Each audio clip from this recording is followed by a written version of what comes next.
भावाने व्हिडिओ शेवटपर्यंत बघा काय. आताच एक 10-15 मिनिटं झाले असतील कामावरनं घरला चाललेलो आणि जाता आता आपला सरकारी दवाखाना इथं आजी भेटल्या मला.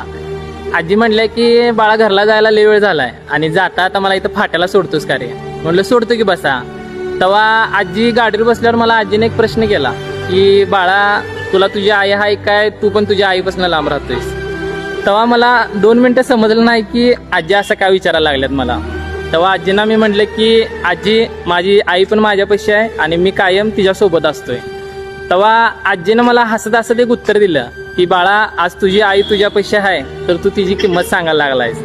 पण माझं आयुष्य असं झालंय की माझी 2 पोरं असून सुद्धा माझ्या आयुष्यात काय अर्थ नाही.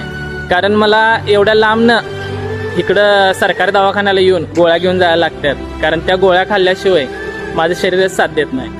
तेव्हा भावानं एवढं वाईट वाटलं की त्या आजीला काय बोलू आणि काय नको झालं. खरंच अशा अवस्था कुणाची नको रे बाबा. भावानं सांगायचं तात्पर्य एवढंच की आयुष्यात म्हातारपणे दुसरं बालपण असते. म्हणून आईवडिलांना सांभाळा. कारण आज तुम्ही त्यांना जेवढा त्रास देणार तेवढाच त्रास तुम्हाला भोगायला लागणार. एवढं लक्षात ठेवा. संपला विषय.